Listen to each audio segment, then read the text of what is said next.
Nice to see everybody. I just wanted to get a feeling of the crowd. So, by the raise of hand, who has an experience playing the tabletop games? Nice, nice. And who has in particular has an experience playing the D&D game? Nice, the same crowd. So nice to see and welcome everybody. My name is Viktor Zagranovskyy. I am a father of a 2-year-old, a husband and a father of a beagle. During my last 5 years, I have an extensive experience as a software engineer in one particular area, the scraping and scraping solutions. So I come to learn a lot of useful tools and approaches that I want to share with you, and I want us to look at these approaches together as the real-world situation, real-world tools that can help your clients, that can help yourself to extrapolate the data, get the data to where you need it, and basically get a very useful insight sometimes. So we're going to speak about Dungeons and Dragons because it's my hobby. I will not leave those who don't have an experience regarding Dungeons and Dragons outside of this talk. So we're going to cover a little bit of what is the Dungeons and Dragons.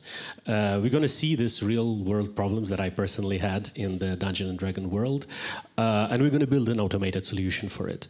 They say it takes you 10 minutes to look into the documentation, but it's always better to spend 2 hours building something on your own to give it a shot.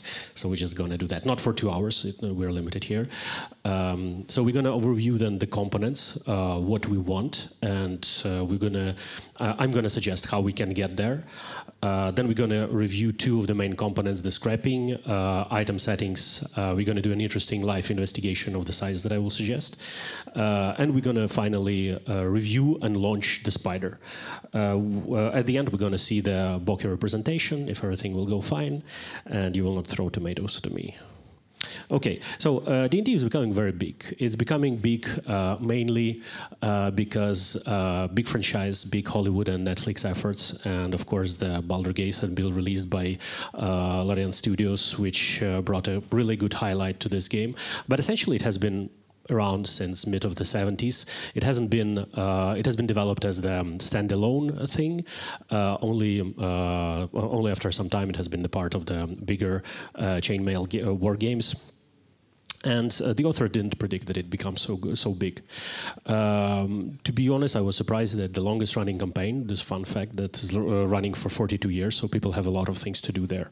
What essentially is the Dungeons and Dragons? You need to have 3 things there. You will need to have your character sheet. You will need to have your set of dice, which is mostly D20, and you will need to have the player's handbook to resolve any kind of problems between the players and the game master. And the character sheet would usually present some kind of traits of your character, which can add or subtract sometimes to specific challenges. For example, you go to the dungeon and you see the dragon that is lying on a pile of gold, and the DM is asking you, now make a stealth check. If you are as lucky as I am, you would usually roll 1, because I usually roll 1 on these checks, and you will subtract also -2, because this is your character. He's not very sneaky, he's a full-plated armor.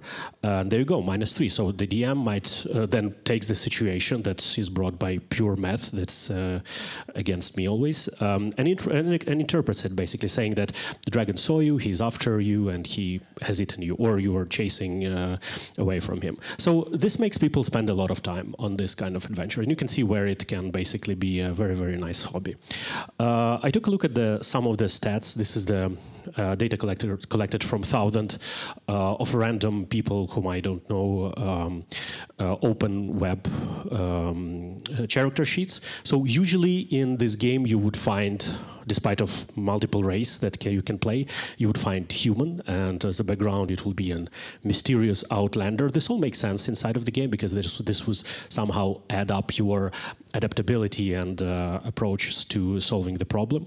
That mysterious human would have a very high perception. He would be like sneaky, but he's still able to see everything. And he would be a fighter.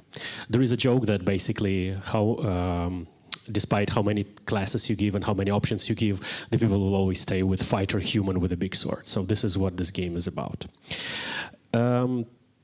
This is a very good opportunity for us. It's a whole ecosystem, right? It's very big right now in the world. But I found that the toughest thing in this game is not actually defeating like this necro dragon lich king that is after you, but it's actually a scheduling. To schedule for people that can play at the same time, being a grown-up, it's one of the biggest challenges before you go to the cave of the dragon. So I was struggling quite a bit to get consistent games out of it, and I found that there are a lot of solutions you can find online to find people that have the same time slot as well as you have. So we'll take a look at one of them, which is very representative. I think it's one of the biggest. I might be wrong about this one, but this is the one that I've used. And it looks something like this. So you have your representation. By the way, they didn't pay me for this one. I'm using it just as open web resources. It has this very cool information, but this service, this site, this application that they built lacks quite few of the functionality, which I always find annoying. So you can, for example, filter for game type. You can filter for many different things. You can say, I can filter for game platform. But I will not be able to filter this data, this search by the seats that are left there. Because in my experience, if there is 5 out of 5 seats still left, then this game will most probably not start. You want to point the game where you have just 1 seat left, you fill it up, and you're ready to go. And the other thing is that my personal style, I like more like tactical thing, so it doesn't allow you, there is no functionality in the site. But we are smart with you, right? So we are focusing on this two. We're focusing on these two things, that we want to get the game that is most likely to start, and we want this to correspond to my playstyle.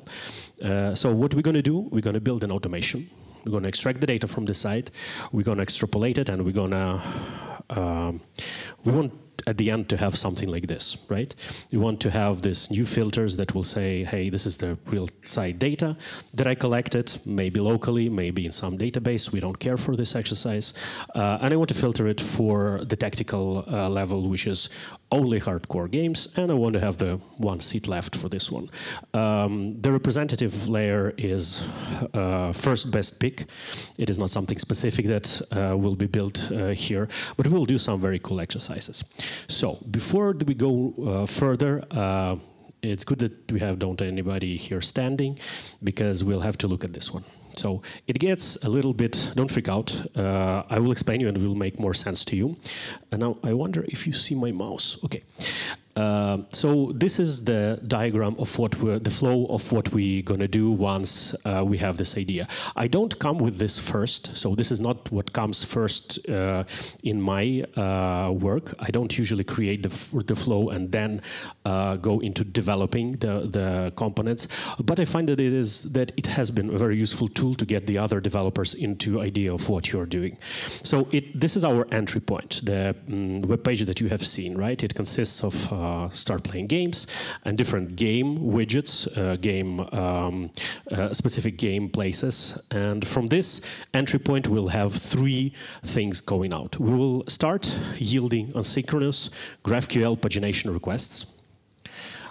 Asynchronous GraphQL pagination requests. This will help us to not capture only the first page, but the second and whatever there will be. So there will be basically continuously looping until we say so, or basically until it finds the end of the line. At the same time, what will happen once the spider will capture the page, it will yield the asynchronous game page requests. The asynchronous game page request is what you will have once you click on one of those games. The reason why we're doing it is that it will contain some kind of useful data for us that is missing on the first page. And it makes sense, because if you browse Amazon or whatever site, or e-commerce or healthcare site, you don't have all of the full information on the grid. Meaning a grid is a term to describe this kind of search page, which has just some like brief stuff going on.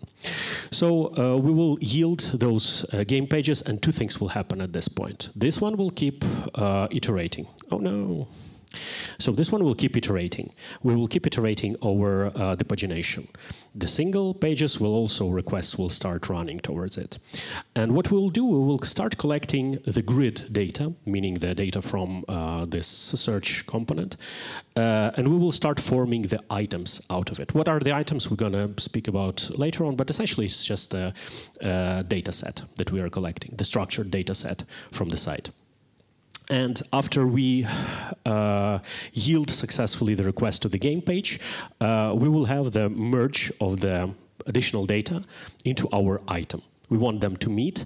For example, what essentially I want to say that from the grid page we will get URL, image, title, seats, game system, cost, but only from the game game page we will get the tactical level, the one that we are very interested in. So past this very simple ETL pipeline, our data will hit the visualization layer. We will see it in some kind of representation. We want to see what we uncollected, and if we are happy with this, we can click on and subscribe to one of the games, one of the campaign. So here I will open the code. We're going to do a deep dive into the code aspects. The framework that we will be working is the Scrapy. It's one of my favorite frameworks. I spoke about this one last year here in beautiful Florence. So we will not get in deep specifically for the Scrapy ecosystem, but we need to have visibility to few of the important aspects. We collect what is called an item. Item being just a data container. It is like an abstraction over the data layer that allows you to transform, is your first step to transform the unstructured data from the site to structured data. It is a place where you're defining your fields, where you're defining your basically capabilities that you want to describe. It allows a lot of flexibility. You can plug in something that is called item loaders, processors, and the pipelines. Think about this in a manner that should we successfully find the information about the game, if the game doesn't have any seats, we don't want to store this data, or we want to do otherwise if we find something. This all can be automated through the pipelines. And of course, the item is serializable, so it will go as the row in CVS or into your database, whatever it is. That scary big slide is just as simple as that. Sorry about the white screen, by the way. I had to change the theme to white because the sun was very light outside. So just bear with me for a little. So this is the Scrapy item. It will just inherit the Scrapy item class, and we will be good to go there. The next thing that I wanted to speak about is the settings. This is where we want to define what our environment configurables are for this specific project. Scrapy brings its own data structure. We don't need to speak about this one at this point, but in this structure, the settings are very important. They are what will define our possibility to obtain the data from that specific site. So this is the configuration per project. Here we say that we don't want to obey the robots.txt for this one. We want to close the spider once we reach 1,000 elements. We just don't want to go to the end of this site page. And we also want to present ourselves, our client, with some specific user agent. Without it, the requests will be failing, so on and so forth. The request agent goes together with the default request headers. It will make more sense to you basically once we start looking at the site level. And all the other settings are some internals, which are not very interesting, except the feeds. Feed is the pipeline. It is basically describing how we want to save our data. Now, Scrapy itself is agnostic to how you want to save your data, how you want to set up your item storage. It is a best practice in development. It just knows that it needs to be something with specific format. So we're asking it right now to save it just in a simple item JSON. We will not pick up any database for this. So this is the setting component, which is very, very cool and very important. The setting component here is for the whole project, but if we'll think that this pilot, if this proof of concept will fly and will create our startup that will scrape many sources, then the settings will go from the project level to individual spiders. And once we have assembled those two components, we're ready to go and see basically the live site. What we'll do right now is an exercise that allows us to better understand how to get our data. So a lot of you probably did it. Look into the network tab. It's very, very simple exercise. And I did it before. I already analyzed this, so I know that our request will come from GraphQL. You will see that here on the GraphQL, it will produce us the data that is responsible basically here in the edges. It will produce the data that is responsible for rendering the view for all of these sites. So this is what we want to capture, right? We are shooting on our first step the request to this site, and we want to iterate through each and every of those elements to be able to fuel up our data, which we'll store in the JSON.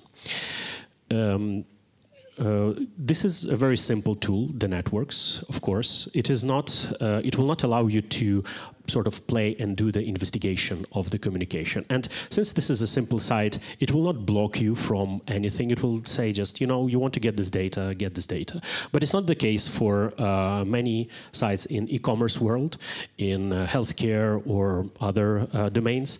They will usually have some patterns that you will need to follow and the headers that you need to communicate to them, so on and so forth. So I will just list you out some of the better tools that some of you might already know.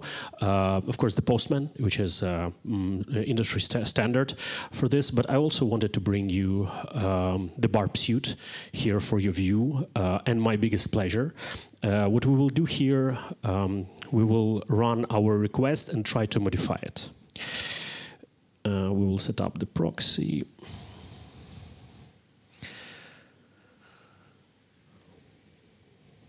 So this small BARP suite acts like a man in the middle that will essentially allow us to intercept the request and look at it from the point of view of data transaction, and it will allow us, like under microscope, to take a look what are the limits of what we can do. So I know that this is the GraphQL, so this is the request that I want to push, and from here I'm sending it to repeater, and we have like doctors in the hospital, we have full information on what it is sending in order to receive the data. So this is the GraphQL, which is the standard for a lot of modern web communication. But here, for example, in our request that we're going to be creating, we're just going to increase the limit for 100, for example. This makes sense because we don't want to jump on the site too much, but we're able to go here, do some changes, and verify what is the response from the server. This is how you capture your perfect setting for the communication, and I do invite you to discover this tool as well. So moving on, we did this live site investigation. We took a look at the BARP suite. We already armed. We already have everything that we need in our hands. We're ready to build the spider. We're going to take a look at this one from the point of view of code. We're going to jump here on our spider. I think the mic is dying, so I will just try to speak maybe louder. Let me just prepare this one for you. So right now we'll make an excursion, like they do it in the zoo or the oceanarium. We're gonna review what is called the Scrapy spider. It has few of the important components. The Scrapy spider will be responsible for your architecture. your logic, the one that we described before, right, on our slide, when we want to do these three things simultaneously, the request in asynchronous mode and the parsing of the data in synchronous mode. So this will be all the responsibility of the spider. Once you open it, a good practice is to see immediately and very explicitly what you want to do with the site. Spider will handle the requests. It will handle what we have discussed very briefly, that it will have some kind of configuration that we can throw there so that the site digests our requests easier, as well as the Scrapy usually contains the parsing of the responses, meaning that we will apply the CSS, XPath, JamesPath, or regex in order to start obtaining the structured data in it. Let's take a look at the code. So this is the main line, basically, where we say that our start playing spider inherits from spider. There are some configuration, which we don't care too much, but this is necessary fields. Then we will have the start requests. With the start requests, we're going to say, hey, I want you to start requests from this particular GraphQL. I want you to send post requests, and I want you to send this payload that we saw from Barb suite that will trigger the necessary response for us to get the data.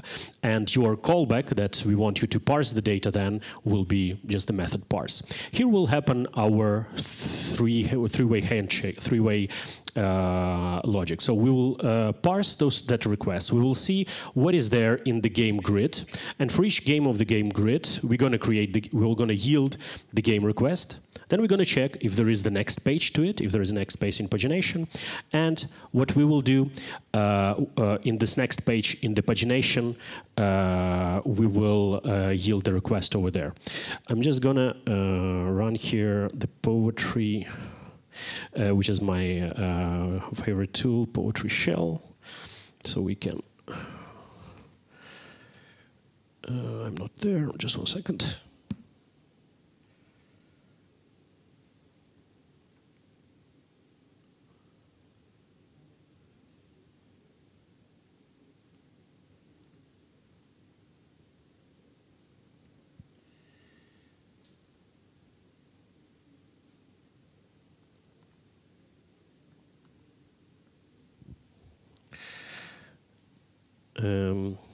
So once the requests are yielded and we keep on receiving the request, the data will be processing. I want to relaunch it right now, Scrapy crawl.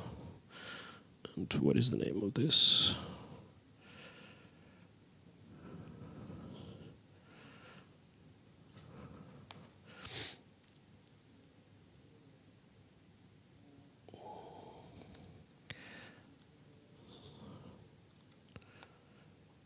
Okay, we will trigger the process. Right now, we don't care what it does on the bottom. We will all get those results in the item JSON while discovering what is the logic over here. So essentially, until there are game requests and until there are page requests, it will keep on going. Once the item is stored, when the item are filled, we're going to try to represent this data in our with our Bokeh. Bokeh is a very simple tool that I want you to start familiarizing itself. It basically builds up widgets that it knows how to represent properly on the web page. So once it is done, this process we will be able to calculate. A few things that I wanted to add up here is that we are receiving two types of requests. First type of request is the JSON, and another one is the HTML request. And Scrapy deals with the situation quite easily. So right now we will try to build our view data out of what we have stored in our JSON file, which should be building right now. Oh no. Let me just delete this one. It seems to be corrupted. Okay, a technical issue. Let's build it out of 100 items.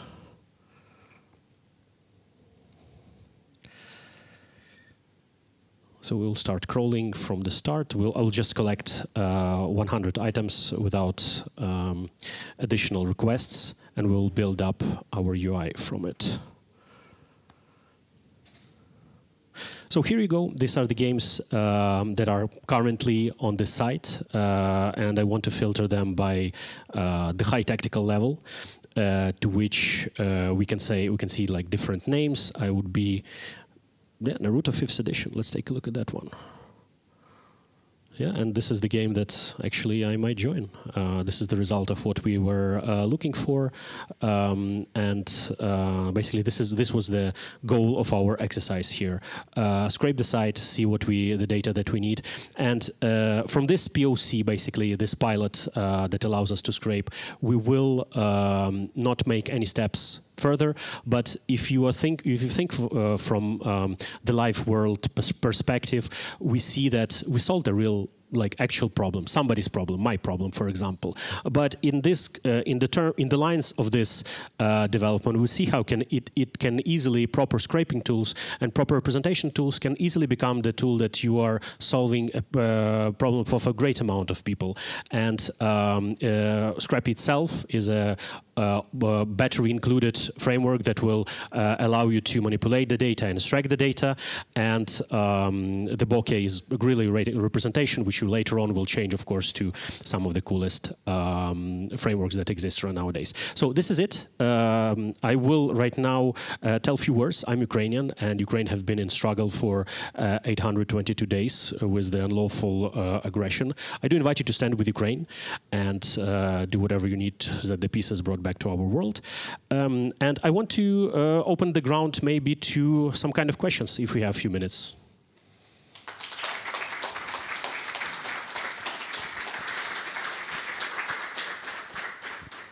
Thank you, Viktor. So we have not received any questions in the slide. Oh, just one. Let me check. How can the problem of sites blocking IP addresses be solved? Not cheaply, I would say. Sorry for this answer. Basically, the more complex system they have in place, the more you will need to spend on, first of all, your engineers that will have to go in and detect where the communication is happening. Second of all, your proxy provider, which can provide you a good quality proxy, meaning that your IP is either non-distinguishable from that of the real actual user, or it should be some kind of ad hoc solution that they can come up and build in your platform that will now enable you to scrape freely. But generally, it's quite costly. The more it's a mouse and cat games, I will need to tell you. In my 5 years, I've seen that the more they will build up, the more the scraping business will build up some kind of contra-offensive opportunity. So it's quite interesting and challenging task. Is there any question from the audience? Because you have time and we don't have any questions in the Slido. So if you have any questions, you can just talk.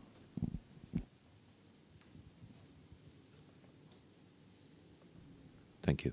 So similar to the one you just answered, and as a follow-up, the API can change at any time.